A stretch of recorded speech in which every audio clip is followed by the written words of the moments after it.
बचन विचारी।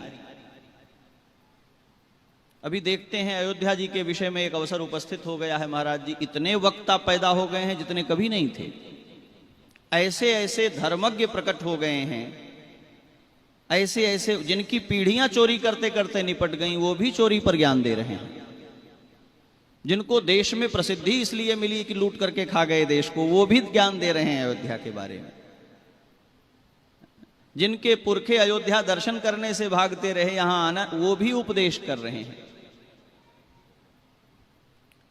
कहां ही सत्य प्रिय वचन विचारी। कोई अपराध हुआ है, कोई अनर्थ हुआ है, कोई अनैतिक प्रसंग सामने आया है, उसे नहीं होना चाहिए। उससे हुई बुराई के प्रति सबकी भर्त्सना होनी चाहिए। ये सिद्धांत सम्मत बात है, पर कौन टिप्पणी करेगा? औचित्य क्या है? और हमारे पास किसी विषय में टिप्पणी देने का विचार क्या है? एक बड़ी प्रसिद्ध कथा है महाराज जी। किसी चोर को पकड़ लिया गया था और ले जाकर के प्राण दंड की घोषणा कर दी गई राजा के द्वारा। तो वो रोवे और राजा साहब का नाम ले लेकर के, अब राजा साहब का क्या होगा, अब राजा साहब का क्या होगा। तो लोगों ने कहा कि फांसी तुम्हें दी जा रही है, राजा साहब के नाम पर क्यों रोते हो? बोले इनका भी बड़ा अमंगल होने वाला है। क्या अमंगल होने वाला है? उन्हीं को बताएंगे। पकड़ करके ले जाया गया कि ये तो आपके बारे में कह रहा है। राजा ने पूछा क्या हुआ? तो कहा महाराज हमको आपने प्राणदंड की घोषणा कर दी। रात में देवदूत आए और उन्होंने कहा कि ठीक है, चोरी में जिसको जिसको भी प्राणदंड होना है सबको होगा। जिसने जो चोरी की है उसके अनुसार उसको दंड होगा। तुम घबराओ मत, इस राज्य में बहुत लोगों ने चोरी की है। तो मैं घबरा गया कि प्राणदंड मुझे होगा, राजा साहब का क्या होगा? मैंने पूछा, उन्होंने भी की है। तो उसने कहा कि आप ये पता लगवाइए कि आपके राज्य में कौन चोर नहीं है। अब राजा ने कहा कि ऐसे कैसे पता लगेगा? कुछ बात नहीं है, एक तरीका है। कहा क्या तरीका है? कहा अब आप मुझे मारने ही जा रहे हैं, थोड़ा समय मुझे दे दीजिए तो मैं आपको कुछ सिद्धि दिखा दूं। चोर हो कि सिद्ध हो? उसने कहा हम सिद्ध हैं, पकड़े गए इसलिए चोर हैं। हम कुछ करके दिखाना चाहते हैं। क्या दिखाना चाहते हो? महाराज मोती की खेती करने की विद्या हमने सीखी थी। तब तुम चोरी क्यों करते हो? मोती क्यों नहीं उगाई? बोले महाराज मोती उगा सकते हैं, शर्त ये थी कि वही काट सकता है जिसने जीवन में कोई चोरी न की हो।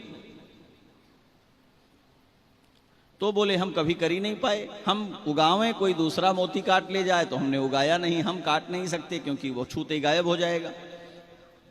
राजा तो चक्कर में पड़ गया, बोला मोती की खेती काटने को मिलेगी, करो करो। हमारे राज्य में बड़े सदाचारी लोग हैं। बड़ी खेती तैयार करवाई गई, बहुत दिव्य उसने सुंदर सब व्यवस्था की। जौ बोया गया, उसमें जौ के महाराज जी अंकुर निकले और उस पर ओस की बूंदें आकर के जौ की फुनगियों पर टिक गईं। प्रातः काल हुआ, सूर्य की किरणें पड़ी, सारी बूंदें दर्शन किए होंगे मोती की भांति झलकने लगी। बुला करके ले आया राजा साहब को, महाराज आज ही मुहूर्त है, मोती कटेंगे। शर्त यह है कि अगर किसी ने हाथ लगाया जिसने कभी चोरी की हो तो तुरंत टपक जाएगा, मिलेगा नहीं मोती। अब जितने उनके यहाँ सदाचारी थे महाराज जी, जैसे छुएं जो तो बूंद टपक जाए तो मोती तो गायब हो गया। 1 2 3 4 करते करते राजपुरोहित तक पहुंच गए। बोले सबसे धर्मशील वही हैं। उनको बुलाया तो बोले नहीं महाराज मैं नहीं छूऊंगा, मैं राजपुरोहित हूं, मेरा झंझट भी है। क्यों नहीं होगा? बोले मैंने बचपन में बहुत लड्डू चुरा करके खाए हैं और रुपया पैसा तो नहीं चुराया है। देखते देखते राज्य के सारे धर्माचरणशील लोग फंस गए, क्योंकि किसी से मोती नहीं उतरता है। अंत में हुआ कि आप तो साक्षात धर्मावतार हैं राजा साहब, आप ही मोती काट लीजिए, आपके हाथों से सब निकल आएंगे। तो उन्होंने कहा मैं छूऊंगा नहीं इसको। क्यों नहीं छुओगे? तो बोले जब मैं बाल्यकाल में किशोर वय में था, मेरे पिताजी के गुणगान करने के लिए बिरुदावली गाने वाले लोग आते थे, तो मैं उनको कहता था मेरी बिरुदावली गाओ, मेरे नाम पर गीत गाओ। तो वो कहते थे आप अभी बच्चे हैं, आपने किया क्या है?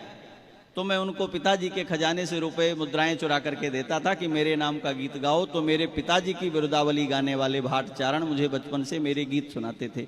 तो मैंने भी पिताजी के कोष से कुछ पैसा चुराया है।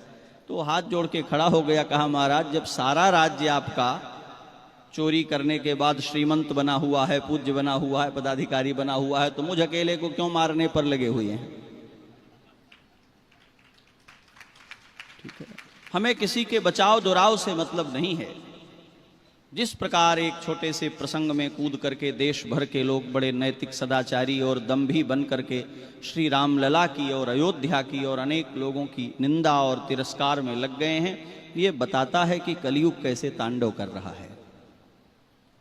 हजारों हजार करोड़ लूट करके बैठ गए इस देश में, सरकारों पर चोरी के आरोप हैं महाराज जी। किसने किसको दंड दिया है? इस देश के अनेक धर्मस्थलों पर हजारों हजार करोड़ रुपए का चढ़ावा आता है, कहां से आया कहां गया कोई हिसाब नहीं करता है। एक श्री राम जन्मभूमि मंदिर की महिमा कैसे कम कर ली जाए, इसके लिए खलमंडली दिन रात बेचैन है। मुझे महर्षि वाल्मीकि की पंक्ति के कारण यह प्रसंग उपस्थित हो गया, तो इतना मैंने विस्तार। कहाँ ही सत्य प्रिय वचन विचारी। किसको पता है कि यथार्थ क्या है? अपने अपने घर में बैठ करके मोबाइल और कैमरा लगा करके लोग प्रवक्ता बने हुए हैं। एक भी व्यक्ति हृदय पर हाथ रखकर कहने की हैसियत नहीं रखता है कि मैं जीवन में कहीं अनैतिक नहीं हुआ हूं, कि मुझसे चूक नहीं हुई है। अपनी अपनी चोरियां छिपा कर बैठे हो। श्री राम भद्र तो अंतर्यामी हैं, वो फैसला कर देंगे। अपनी चिंता करो, तुम्हारा फैसला कौन करेगा? तो हमें उतना ही बोलना चाहिए। किसके अंतःकरण में भगवान निवास करते हैं? बोले जो सत्य बोलने का विचार करता है और सत्य होने पर भी जो प्रिय बोलने का विचार करता है। सत्यम ब्रूयात प्रियम ब्रूयात मां ब्रूयात सत्यम अप्रियम। तो झूठ भी नहीं बोलना है। तात्पर्य क्या है? तो कालिदास कहते हैं कि सत्य बोलने की प्रतिज्ञा करने पर कम बोलना पड़ता है। सत्य की रक्षा करने के लिए रघुवंशी राजा मितभाषी हैं। बहुत बोलने पर सत्य की रक्षा नहीं होती। कहीं सत्य प्रिय वचन विचारी। और ये कैसे होता है? बोले जागत सोवत शरण तुम्हारी।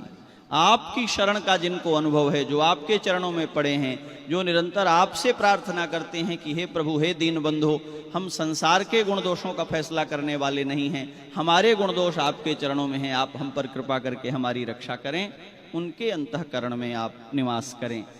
जे हर्षहि पर संपत्ति देखी, दूसरों का विकास, दूसरों का वर्चस्व, दूसरों की समृद्धि देखकर जिनकी छाती जलती नहीं, उनके अंतःकरण में आप निवास करिए। अवगुण तजी सबके गुण गहाही। सभी के अवगुणों को भुला करके गुण मात्र में ही जिनकी दृष्टि रहती है, और विप्रों की और धेनु की रक्षा के लिए कष्ट सहने को जो लगे रहते हैं। जाति पाति धन धर्म बड़ाई, प्रिय परिवार सदन सुखदाई, सब तज तुम्हें रहे उरलाई, तही के हृदय रहो रघुराई। कुल का, गोत्र का, जाति का, वर्ण का, धन का, संपत्ति का, विद्या का, बल का, रूप का अभिमान छोड़ करके जो आपका शरणागत हो गया है, उसके अंतःकरण में निवास करिए। जाहि न चाहिए कबहु कछु, तुम सन सहज सने हूं, बसहु निरंतर तासु मन, सो राउर निज गेहु। जिसे कुछ नहीं चाहिए आपसे, जो आपको ही चाहता है, उसके अंतःकरण में आप निवास करिए। इस प्रकार वाल्मीकि महर्षि ने भगवान को सुंदर स्थान दिखाए। भगवान ने उनसे अनुमति लेकर के